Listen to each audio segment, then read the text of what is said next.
Okay, hi everyone. Welcome back. We're episode 27 of the Gwen podcast. We're just going to throw you right in there, Erin. Yeah. Not even a prep, not even a countdown. Just here we are and we're ready to go. We need one of those boards that's like action. Yeah. We used to do the whole action thing, the 3, 2, 1 action producer thing. Little fun fact, guys. I used to be Erin's babysitter. Did you? Oh, yeah. Oh, Erin, how much did you torment me? You and your brother. Oh, with Scott too? Oh, it was bad. One time I caught them having an apple fight in the yard. Oh my God. And I was hardcore. Were you? It was deadly.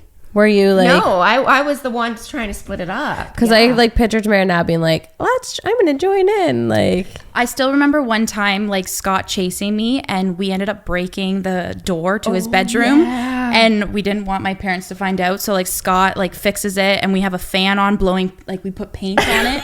So we had the fan blowing to dry the paint. And I'm like... So funny. They know about it now and they're like, oh, okay. Sorry, Mom and Dad. The things as kids, that's so funny. This is like not relevant at all, but like, oh my goodness. We put a table. I convinced my brother to have dinner with me on my parents' bed, but we like moved a whole side table on top of the bed and then I put the lamp on it. We put this like antique lamp on the table on the bed so that when we started like going on the bed to eat at the table, the lamp fucking fell and broke. Yeah. Jesus. Yeah. See, I never had really many of these experiences because I was an only child. So I had to like live vicariously through others. Through everyone else, through babysitting. But I would never get blamed for it. No, I was that's either the nice babysitting or visiting as a guest. So funny. But we have Erin here now and we're not here to talk about childhood unless you want to. Unless Erin wants to pick our brain on our childhood traumas. Yeah. Can we do that? Maybe for another episode. But Erin, you're going to introduce yourself and tell us about your job and why you're here today. Yeah, so my name's Erin Windover. I work for Addictions and Mental Health Services with the Mobile Crisis Rapid Response Team. So a little bit about like, I guess my background is in high school, I was trying to figure out like what I wanted to do.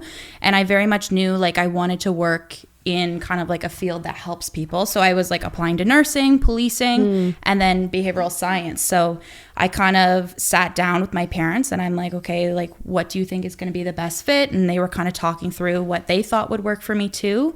And I decided you got that involvement from like my dad was very hands-on and he was like, this is what I think would work for you. And two, at like the time policing was like, you kind of had to be 25 and this and that. Like there was a lot more kind of restrictions getting into it. Yeah. So he was like, if you want a career, like you're going to go out and get running in and do this and that. He was like, I think this will work for you. So I did the behavioral science program at St. Lawrence College in Kingston. Shout out to St. Lawrence. It's the 3-year diploma program. And in my second year of schooling, I decided to get into the social service field. So that's when I started working for community living in Picton. I support individuals with developmental disabilities, dual diagnosis, just to kind of get an understanding. Because behavioral science is so broad. A broad program. Yeah. Like you can go, and that was another thing that really drew it to me was like so many options for careers. So I tried that, see if it was something for me, and I liked it, but it wasn't exactly what I wanted to do. Right. So I then applied to a position after I graduated college with Interval House in Napanee. So it's a shelter that supports women and children fleeing domestic violence. Absolutely love that because kind of got more exposure to people struggling with mental health, people struggling with substance use. And at that time too, I started working for a methadone clinic in Napanee too, which was really eye-opening for me. Just kind of understanding more people who are struggling with addictions and how easy it is for someone to be exposed. What is the core to it? Yeah. Instead of just seeing somebody on the streets, knowing that, you know, there's a lot more to... There's people, there's background. Yeah. Like, it was crazy the amount of people that would come in and I'm like, oh my gosh, I would never picture that person coming through. And it was simple things like a car accident or a workplace injury or a sports injury that led them to that kind of path. We just had on our last podcast, we had firefighter amp, Mike, and he got in an accident, and then he got addicted to painkillers. Yeah, it's and he so talked easy. about his story on our last podcast. So check it that out. was very eye-opening for me, and I'm blessed with the opportunity that I had working at the methadone clinic, because I think it really opened my eyes, and not to be so judgmental, and kind of, because everything I thought, like if someone struggled with addiction, I thought they were like unhoused or something like that. So that was a really, for being so young, having that opportunity, it really opened my eyes into this career. I wish more people could have that opportunity to see. Yeah, because I think it would really help more people understand how easy it is, and just the struggles that people go through, and how hard it is to push through it. So then, working through those jobs, I had an opportunity come up for a casual role with AMHS, and that was back in 2019. So I applied there and started working casually with their housing services. So what does that mean? The addictions, mental health. So addictions and mental health services, Kingston, Frontenac, Lennox, and Addington. Yeah. So in 2019, I started working in their housing, which is CI Housing. It's a 24/7 program. Okay. So it's the goal is kind of a 4-year program for clients. They have their own apartment. They're supported. There are clients who might be dual diagnosis, struggling with mental health addictions. So we work on kind of getting them ready to integrate back into the community and get them supported. So, which can be incredibly hard, because I know from talking to a few of my coworkers who have done jobs similar to that, they said, these people live in such a fight or flight stage for so long that, if they're offered a nice stable home, they're almost so scarce. It's like culture shock. Yeah, to go to that, because for them, the streets are what they've known for so long, and that is considered their safe area. Oh yeah, and so many clients too have like trauma from years ago, when kind of those institutions were happening and there was a lot of abuse and neglect. So it's kind of like almost like an institution type setting, where it's like a program and it's everyone's in it, but it's the times have changed so much, and I think more programs should be like this, where they're not so segregated. No, like they have the freedom to walk around. They have little community areas where they can play games, and there's a TV and hang out. Like it's a more welcoming. It's like being in a regular apartment building. Yeah. And so it's incredible to see them interact with each other and have that safe environment where they have the supports. Like there's nurses, there's OTs, crisis workers, all that within this building that support them. So it's really needed in the community. Yeah. And so, I started with addictions and mental health in 2019 doing that. And then COVID came, and of course, was a nightmare. And that was hard too, because I was juggling working for Interval House, who had their policies and procedures regarding COVID, and then AMHS had their own. Right. So it was like if there was an outbreak and having to isolate and all that. So that was tough. So then at that point I decided, okay, like I need to pick one. And so I decided on going to AMHS. I got a full-time contract in crisis services at that time. And that was with the Safe Bed program. So it's a really, really interesting program within the same building as our housing program. And it's a 30-day program that's police referral only. Okay. And so there's only 6 beds, but it's really high demand, because it's such a great program to have clients be able to access and just stabilize them for 30 days on whatever goals they establish. Okay. Which is really nice, because some clients, like I might think a goal is achievable for them, but they're like, no, this is what I want to focus on. So everything is client-centered, that's amazing. Working on their goals. And there's so many success rates with them coming to Safe Bed, just to stabilize them and get them on their feet and get them back to where they need to be to kind of continue. They can kind of have that grace period in between, right? Yes. And sometimes that is just like a safe place to just go unwind and get a clear mind. Yep. And it's like their own little apartment again, and they're provided meals, everything like that. So for some people, that's just what they need to kind of get back on their feet. Absolutely. A little bit of encouragement and stability. Yep. And it's 24/7 staff too. So like they always have the support of a staff and there. In Kingston. And this is in Kingston. I didn't know that. Yeah. So really amazing program. And so like OPP can refer to it, Kingston Police, like any KFLA officers can refer to this program, which is great. And then I did that for a little bit. And then I went, and during that time at Safe Bed, I was working casually within crisis services. So we have safe bed. We have the Kingston location, and then we have a Napanee location for a crisis office. So I was kind of like feeling my way around and seeing which kind of site I liked. So I really liked Kingston. They had a little bit more interaction and busyness than Napanee. Yeah. So I got a full-time contract in Kingston and started working at the Kingston office. And that's like answering the crisis line, having crisis walk-ins, and then crisis mobiles out in the community. So I started doing that. See, I'm just, when you're saying crisis and like just not knowing what to anticipate going in, hearing that scares the shit out of me. Like, I'm just like, I guess I don't know. It gives me a little bit of anxiety not knowing what you're going to encounter. Mm-hmm. With the Kingston office, we get a lot more detail. Like, sometimes you don't. Like, if someone's coming in for a walk-in, like, they'll provide information on a piece of paper. Yeah. But sometimes it unfolds to so much more. Absolutely. When you say for walk-ins, so does that mean that people are self-referring? Yeah. So at our 552 Princess location, anyone Monday to Friday from 8 to 4 can just walk in. It could be themselves looking for support. It could be someone's loved one, a friend. Helping out. Anyone can walk in, and if they're just looking to talk to someone, maybe get some resources. Because we have so many services within the agency. We also have like a family resource center. So there's just many like services that you can access. Really like catered to the individual. Do you find it's utilized quite a bit?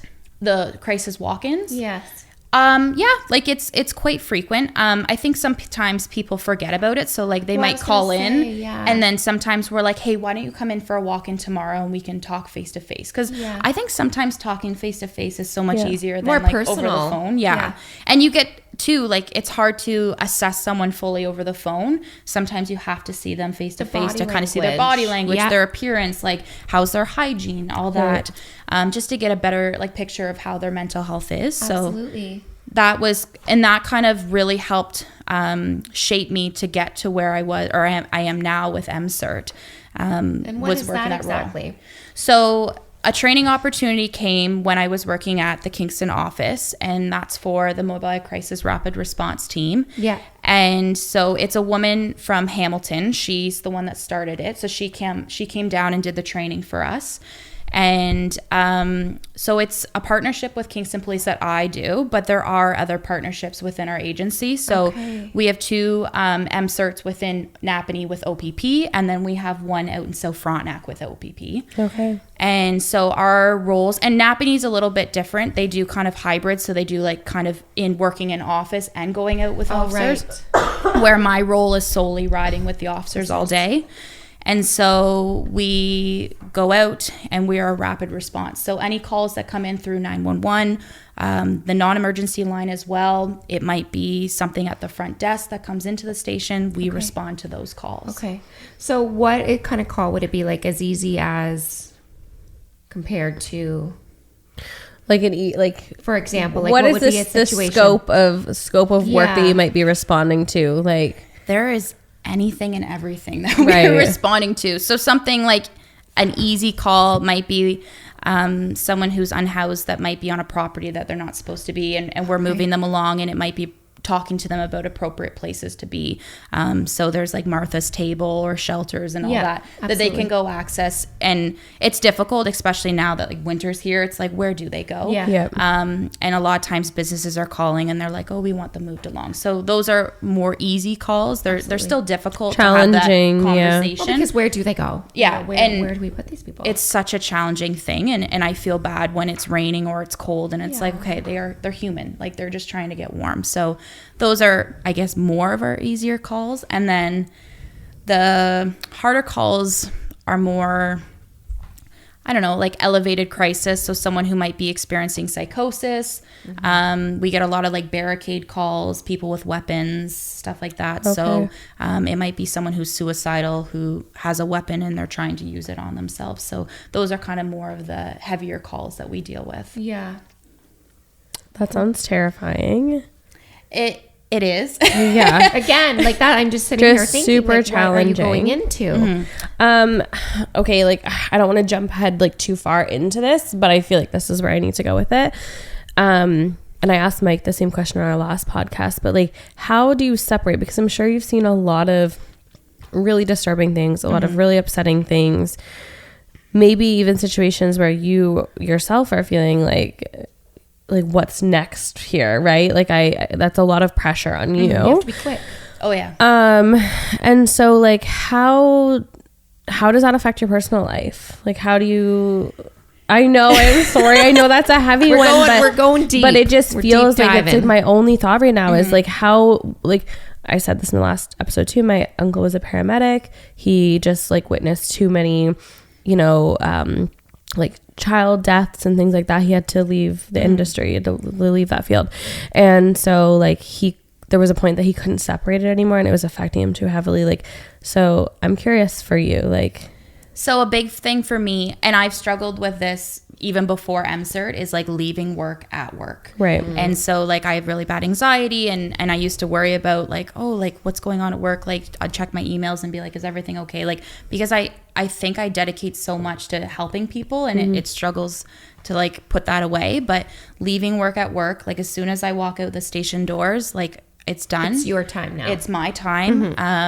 And I'm like, I isolate myself a lot at home. Like I don't really go out much unless it's going to the gym or something like that, which recently I've been pushing myself to go to the gym more because it's been helping my mental health so much, right, and being that escape for me. And then I'm really big for like, go talk to someone, like talk to a therapist, and have that safe space to kind of process everything. Cause you see a lot of shit. And especially like, I think in your position and people in that kind of health, like, well, in the provider system, they often forget that like they're humans too. And they have like a core to unravel as well. Oh yeah. To be able to talk about it too. And like when I go to calls, like, and sometimes too, like you get the call that comes onto our MDT, which is our computer, and you're reading it and you're like, holy shit, what am I going to? But like, you're not saying that out loud. You're just like, it's in your head, and you're like, it. You're like, okay. And you're like, and sometimes too, like they're expecting the MCRRT to be like the crisis saver of this. And it's like, okay, I'm human. I have limitations, what I can do. Yeah. But you feel that pressure on yourself.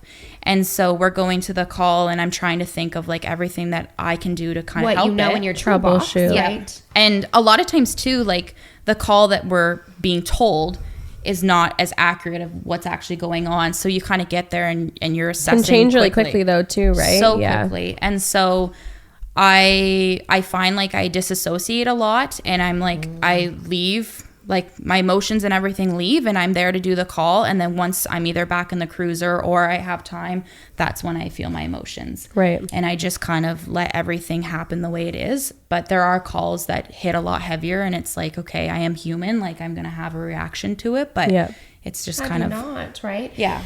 So your main job is to take this crisis and essentially de-escalate it. Yes. And so when we do mental health calls, for the most part, like I'm taking the lead. Like my officer is there for my safety. I was going to say, how do you collaborate with your officer? Yeah. So it's like I work with the same 4 officers on my shift. So there's 4 MCRRTs for Kingston Police, and each of us are assigned a platoon. So I work with the same platoon each time, which is lovely. That's great. We're very close. Such a good rapport. Like the 4 that I ride with are like my best friends, and I lean on them, and we have a really close relationship.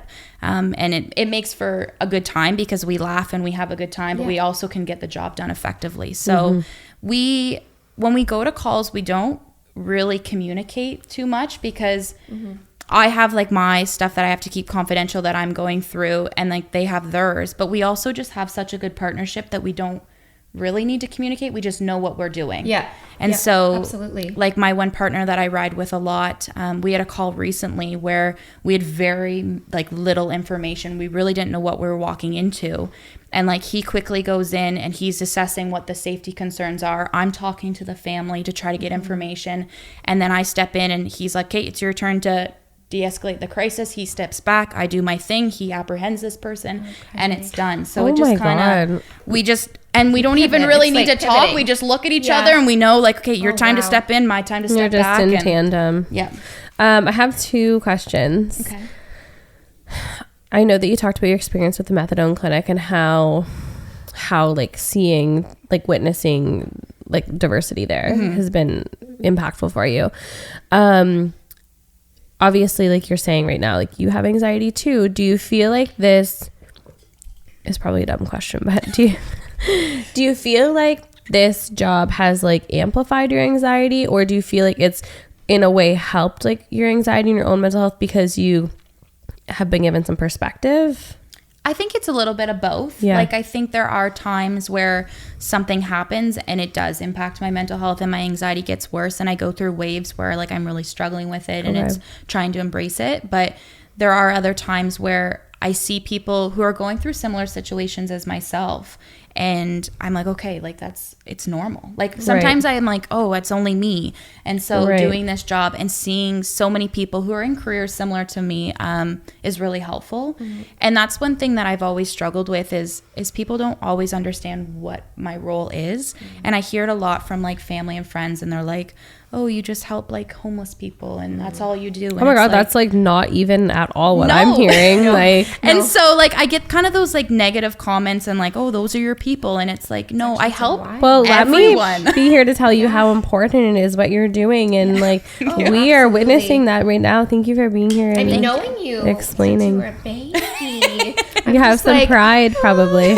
Yeah. You know, it's so incredible to see what you're doing. Like you are a girl boss. It's like, yeah, it's really important. My other question is, have you ever been in a situation that you were like unsafe and it was dangerous?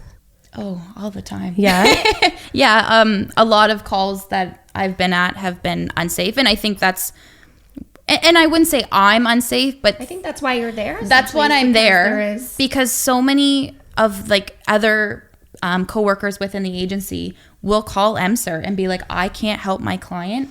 I need you to go because you have the officer. So I'm able to go and do the mental health support, but I have my officer to keep me safe. So you're like the end all be all. Yeah. There.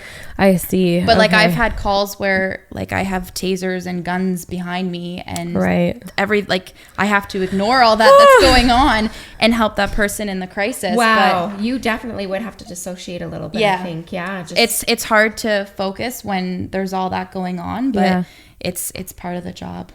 What does your regular day look like? Can you walk us through like a day in the life of Erin?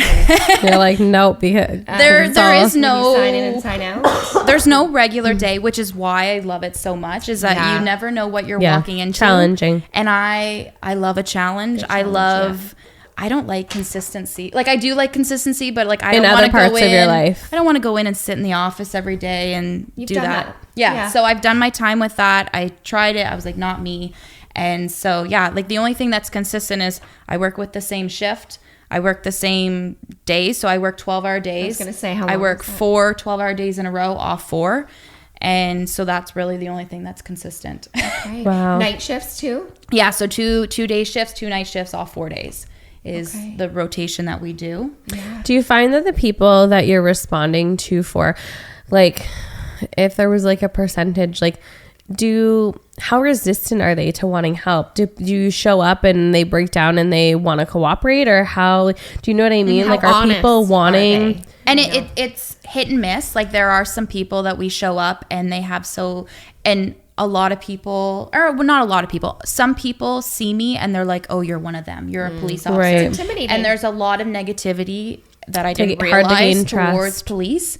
And so there are some people who are like, I can't trust you, screw you, I don't want to talk to you. And they're really angry. So at that time, I might say like, hey, can the crisis team come out and talk to you then? Like they're not police, they're casually dressed people. It's a little bit like less intimidating. So it might be that option. But then there are some people, and you see that like sign of relief when they see MCRRT coming with police. And they're like, oh, thank God. And they're happy and they want that connection. Right. And they want the support. There is probably be a stigma around police officers and not necessarily having the mental health background, would you say? Or I think times have really changed. Absolutely. And I think people compare so much too of what they see online and things that happen in like the States and all that. Media.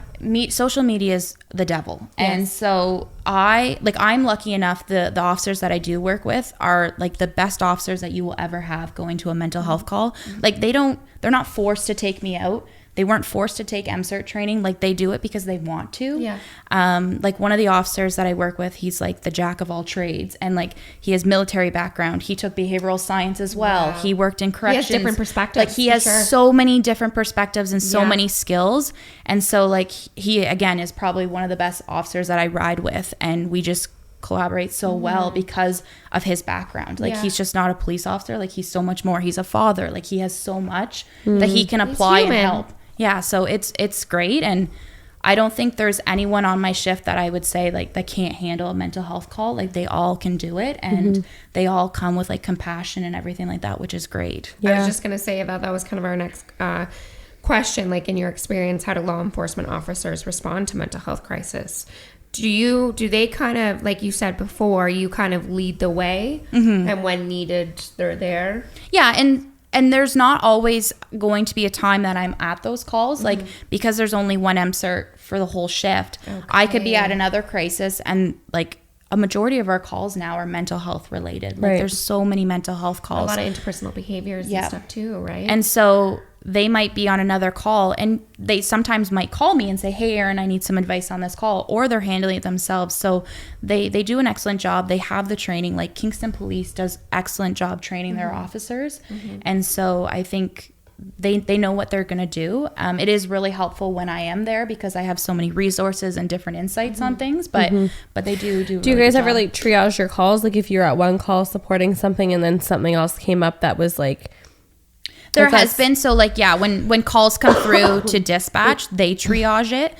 And so like there's priority 1, 2, and 3. Okay. So there might be a call that they were about to send me to. Maybe they just started dispatching it and then something else came in that's a priority 1. They might be like, stand down, we're going to send you here. Right.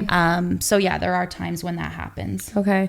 The other question that I had is just because of like personal experience. I know somebody that was like picked up by police, taken to hospital, and then they were admitted. So like what this was like a while ago. I don't know how that's changed now, but so like what does that look like when you see somebody like needed to be admitted to hospital? How do you take part in that? Are you part of that? Yeah, so a big role for me is I would go to a call, I would assess, and I would speak to the officer, and I would kind of give them my opinion. A lot of times if they are getting apprehended, it's kind of obvious, right? Their presentation, how they're acting, and if they're demonstrating that they're a risk to themselves or others, or showing strong signs of inability to care for themselves. So they would be apprehended under the Mental Health Act. Right.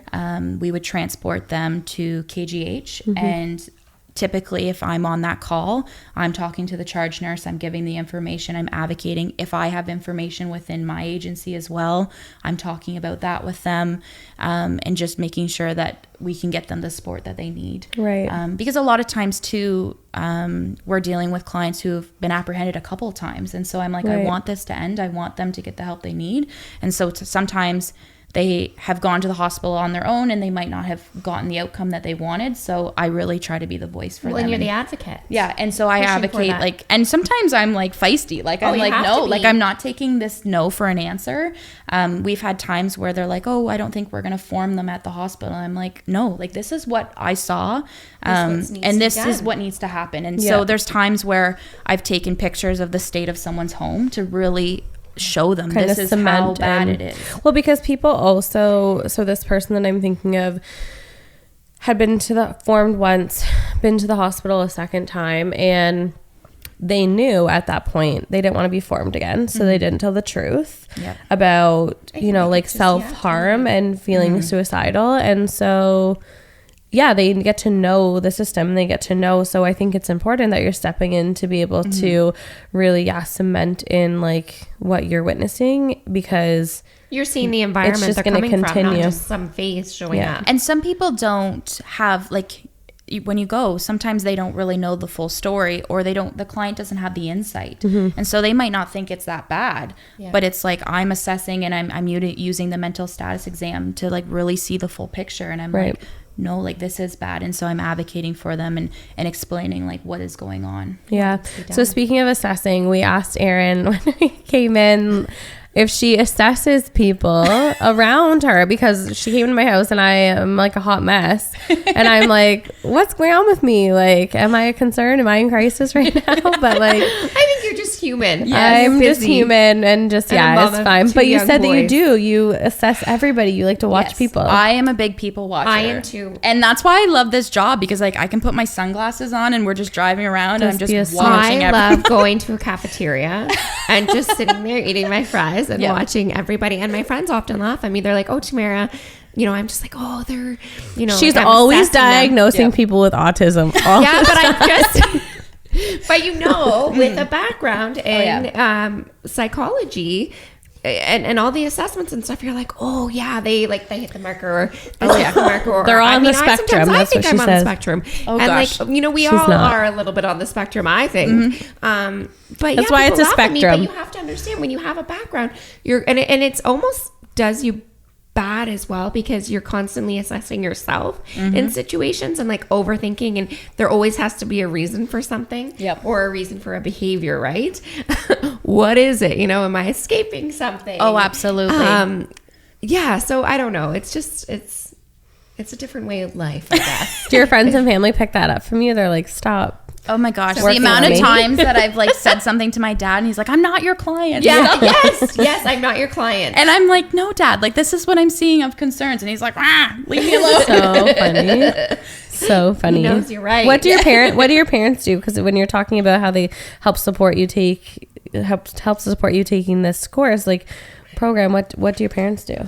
So my mom is an early childhood educator in a kindergarten classroom. Okay. And so she very much deals with like behaviors in the classroom and stuff like that. And then my dad actually has like policing background. So he did law and security and did stuff that. Yeah. And so he was kind of in that area. And then he's a farmer. So my dad's full-time farmer now. Beef farmer. Yes. Beef and cash crop. Okay. That makes sense. So my dad had my dad worked in like corrections within the institution. So jeez, I didn't know that. he had going through schooling and all that. And what he a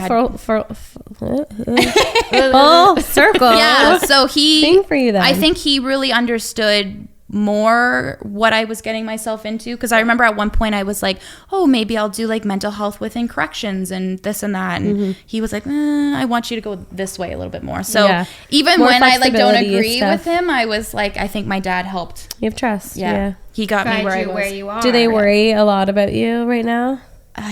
Yeah. My mom sends me a text like almost every shift, like, I love you, be safe. Yeah. Just it's because serious. there's It's a not lot even of, like, it's absolutely anything could happen in your day. And like there has been calls that have blown up on social media. Like there was an incident at the integrated care hub, and my dad is texting me like, are you at shift like right now? Like, can I come get you? Like he starts to panic. So I think they do worry, and I just say like, I'm fine. And I don't think it's as big of a deal, but I think I'm just so used to it. Yeah, absolutely. Yeah. Because you're dealing with everything on like a call-on-call basis. You're providing the resources. Do you ever stay connected with any of the calls that you make? Sometimes. So there are times where so I have a work phone, and in the crisis I might be trying to reach out to them with my work phone, and there has been times where a client might text me and follow up or something like that, and I'll respond back and maybe give them the crisis line or check in and see how they're doing type of thing. But for the most part, this role is kind of like you deal with it and you're done. You're in and out. There's not a lot of follow up, which is kind of hard, because there are times where I'm like, I really wonder how that person's doing. You saw them in like one of the worst states of their time, and they're really struggling, and it's like, I just want to know that they're okay. But you don't really have that kind of closure. You have to kind of like dismiss that a little bit. Right? Do you have like any like success stories that you want to share about like somebody in particular that has like have you been able to connect with somebody that stood out in your career so far? I can't really like give a story just because of confidentiality, but like we have so many success stories. Like I think we have more success rates than we don't. That's great. Like we've had, you always hear about the bad stuff, right? Yeah. So it's very uplifting. And there's so much negativity out there, but I think like we've had times where a loved one has come to the station and dropped off a letter thanking for us, and nice. Or I've had a text message again, like a client reaching out and like, thank you for talking to me like a human, like thank you for being patient with me and how rewarding. Respecting. So it's really rewarding hearing that. Or you see them, there's been times where I've been out in the community and I run into someone that I had on a call, and there's like times where I'm like, do I know you? Like I see so many people, and then they remind me of the call and I'm like, oh my gosh, how are you doing? And they're like, I'm doing so great. Like, thank you so much. So it's really cool to see it's those. Kind of like closure in that sense for you that you don't really get, right? Absolutely. Those high intensity moments, you know, there's often a success. Yes. Do you feel like you'll be at this job like indefinitely, or do you think that you'll like what other opportunities are there for you now that you've had this training? Did the light just go? Did it just get dimmer in here? I felt like it got dimmer. I don't know. I don't know. Maybe the sun through the clouds. Oh, it might be. That might be ominous question. What's next? I don't know. I can see myself doing this job for a few more years, but I do think about possibly applying to policing. Right. Okay. Just because I think with my mental health background and doing that, you have a little bit more kind of opportunities to help people. Yeah. And a little bit more authority in that way, where AMHS is voluntary. And like a client can kind of pick or choose if they want to get interacted with us. But with policing, like you can really get in there, and if someone's unwell, like you have the right to apprehend them and take them to hospital and advocate. So I kind of like that avenue of it. So it's on my mind. I'm just taking it step by step to see where I go. Gaining the experience, and obviously you've had a lot of and I like the variety of experiences that I've had. I think my background is, I kind of changed a lot, but I think I was just trying to find the groove of where I felt like I fit in. Yeah. I think it's really great what you're doing. And that kind of leads me to our next question is, have you seen any changes in community perceptions of law enforcement as a result of this collaboration with them and yourself? Absolutely. So we've been to calls where right away someone's like negative, and I'm like, whoa, like slow your rope. Like, this is one of the best officers that you are going to have on this call. And because you just said they had to do more extensive training to be in this position. So obviously they have that empathy for people. And these officers want to do these calls. Like the ones that are doing mental health calls want to do these calls. So I kind of like give that like introduction of like who this officer is, and that they need to like, this I know it's hard to them. Yeah, it's really important to them, in that like I know it's hard to trust someone in 5 seconds of us walking through your door meeting you, mentioned earlier, but in the circumstances, right? Absolutely. But I most definitely, I think having this partnership and seeing the impact that we've done in the community, I think that's really opened the eyes for people. And a lot of people are calling in to either the non-emergency line or 911 and requesting MCRRT because they're seeing so much impact out in the community, which is awesome. I love that. How long has this been around for? It's a little over 5 years now. So it's fairly new. Yeah. And why did they feel they needed something like this? So from my understanding, it started in Hamilton. Great question, Tamara. And so a lot of police forces, they're not crisis workers, they're nurses that are with police. And so from my understanding, their hope was like for medication wise, for people who are unwell, to kind of get them stabilized in that aspect and have more of a medical assessment done. And so we came, and the opportunity came. Sarah came down from Hamilton, who started Coast, and she started MCRRT with Kingston. Cool. And then it just kind of blossomed from there. And then we started having MCIT with Napanee and MCRRT out in South Frontenac. And so it just kind of grew from there and continues to grow. Amazing. Our Kingston location is the only location that offers casual shifts, where the other ones don't. So people can work casually if they're with addictions and mental health doing MCRRT in Kingston, which is awesome.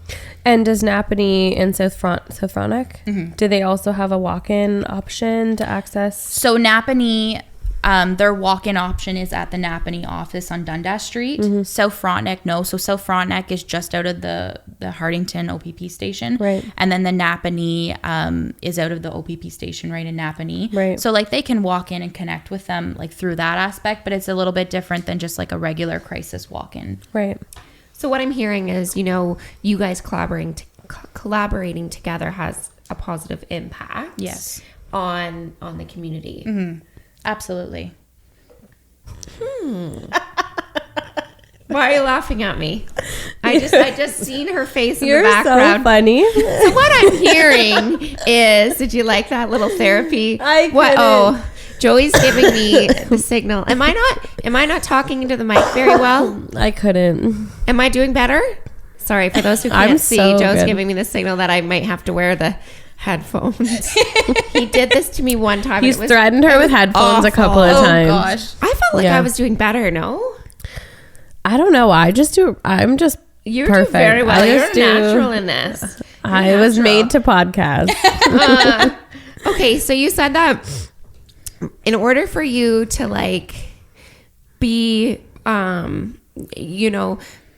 be able to do this job, you leave it a lot at the door. Yes. Are you able to collaborate with other crisis workers and be able to have that debriefing moment? We Because don't you really don't see a lot of people. So yeah, and that's something that I've talked about with my manager several times, is that this role is very isolating. Like I don't feel that I work for addictions and mental health.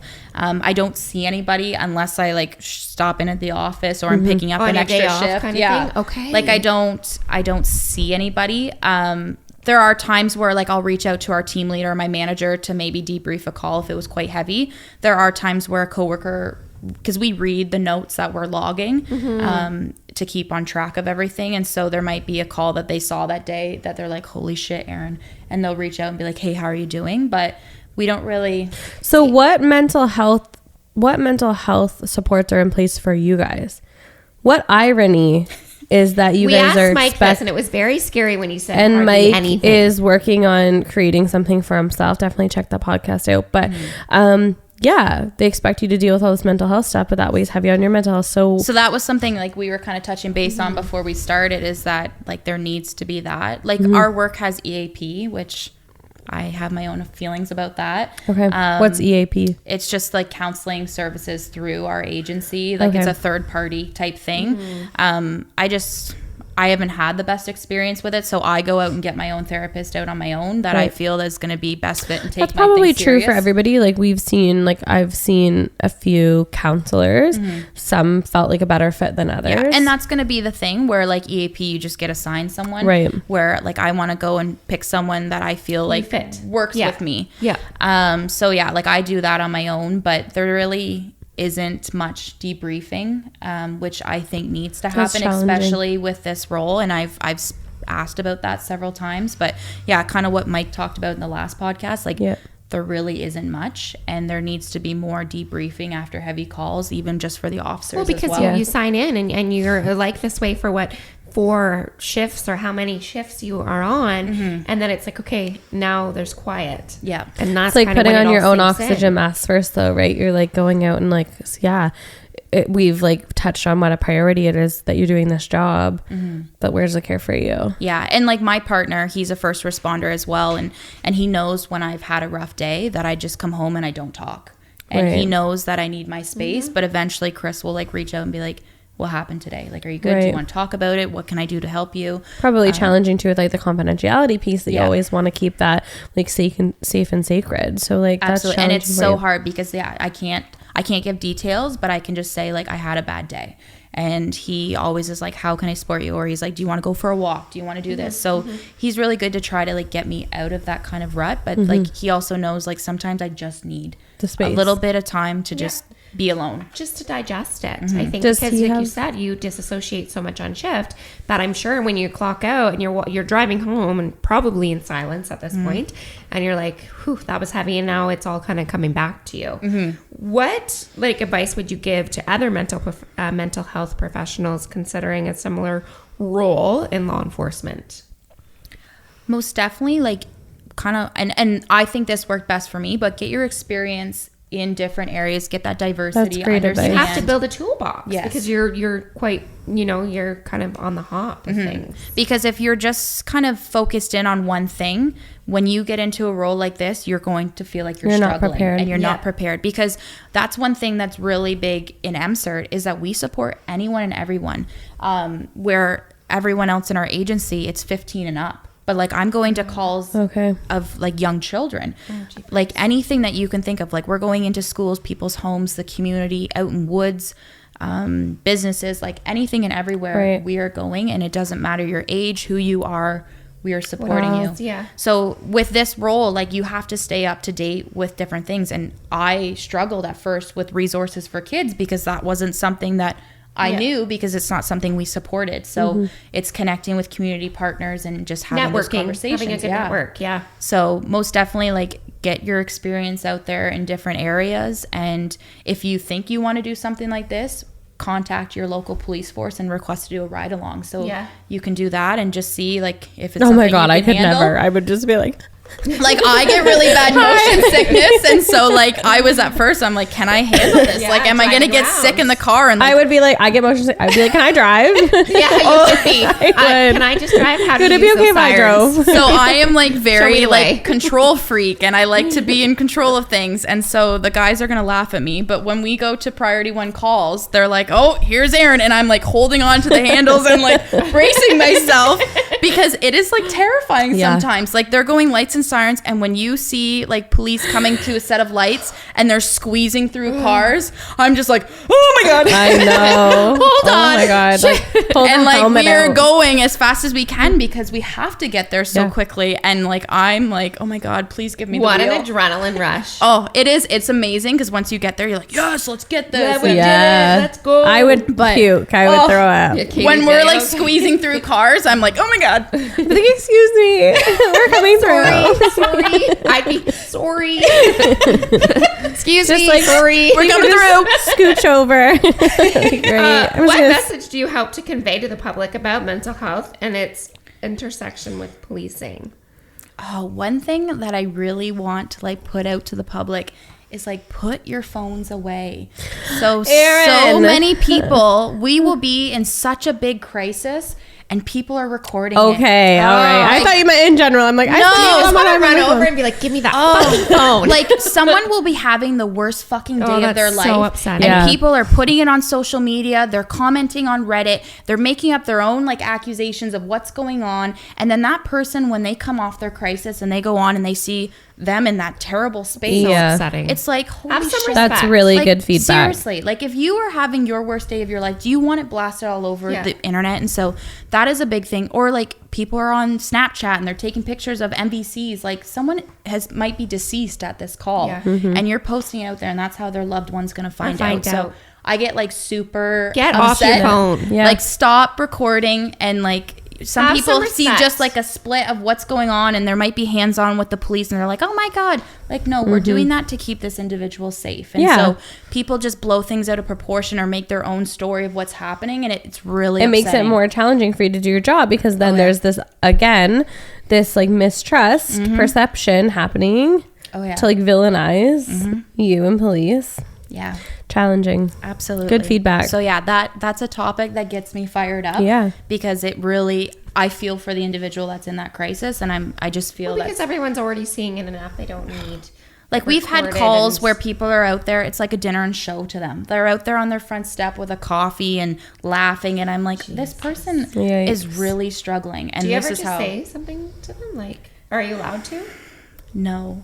Are the police? Do the police? The police sometimes do, like this Yeah, have is, some and they respect. will talk, but no, I can't say anything, which is hard because like I know you, and I know me, and I feel like we're a lot alike in that part. And I like to tell people where Yeah. it's at, and Yeah. I am feisty, and I am not afraid to voice You should get a my t-shirt opinion. that says Get nothing out to see here. But yeah, when I'm at work, I have to keep my mouth shut, it'd which be is so hard. hard. And I think that affects my mental health because Yes. I'm so fired up and I want to say something, but I can't. And then I get home and I'm like, ah. Yeah. Frig. I get it. I guess like to kind of wrap things up, like how could us as people support you guys, in the public? And I think it was really important that you touched on like putting your phones away, having respect at the time for the individuals that are going through crisis, because I mean we've all been there with heightened emotions, and at those times we don't act our best selves or our true selves. So having that respect to kind of step away and allow that privacy. But how else can we show respect, or I guess for you guys Just prioritize like, I guess, your job, like sharing resources. Well, yeah, because like, I never really knew that this having was a you thing on the until podcast. Yeah, I told me. don't think a lot of people know still, like, I go out sometimes and people are reading my vest because I wear a bulletproof vest. Yes, you'd have to. And You do? Yeah. Oh my God. Yeah, Is it heavy? does. I don't know. You get used to it really fast. But like, yeah, so I have a bulletproof vest on with like radio so. and all my gear on it. Do you have a belt? No. Do you have a belt? No, I don't. Like a normal belt? What do you mean a belt? You don't. Like a belt with like No, I don't have a gun. No, we should have guns. Now that would be phone intimidating. pocket. I have like Mental crisis change watch. purse. Yeah, I like hide everything in my little pockets. But Oh man. Okay. yeah, so I get a lot of do you get to bring the vest home with you? I take it home sometimes That's to wash cool. it because in the summertime it gets stanky.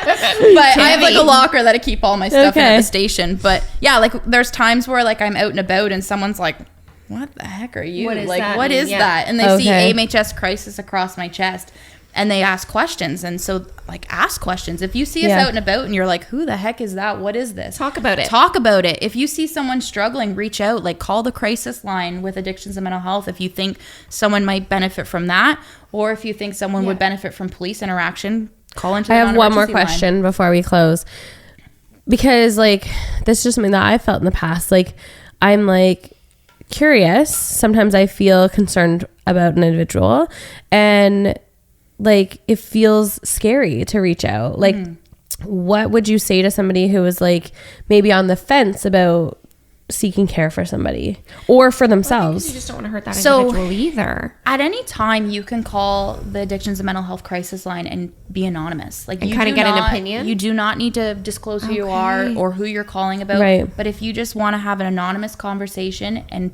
ask questions, Okay. you can do that. That's really good and to you, know. And you can even like it might be for yourself, but you might play it off that it's for someone else or something. Right. Like you don't need to give, hey, it's Caitlin calling. Like you don't have to do that. Okay. And so that kind of takes away the barrier for some people because I think it is really intimidating to reach out. Super intimidating. Like yeah. it's that first step to be like, I need help is the hardest step to take. Yep. And so doing that, call. Or I love somebody that needs help and I just don't know how to go about it because I think it's so scary. You don't want to hurt that person either. Also, addiction mental health services have counselors, Yep. right? And so I'm assuming, but I should ask, like, you can probably get connected with one of those counselors through you. Is that true or not true?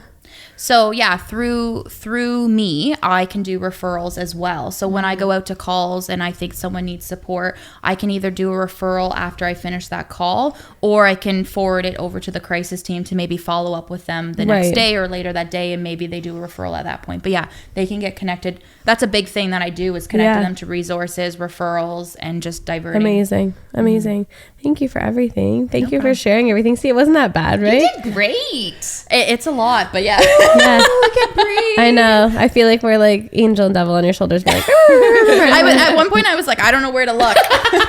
I know. I told you we were going to be on you by the end of it. Yeah. I said we're like Drew Barrymore, where we're like, All right, guys. Well, don't forget to like and subscribe subscribe. support our channel and give Erin a shout out as well. thanks, Erin. Thank you. Bye.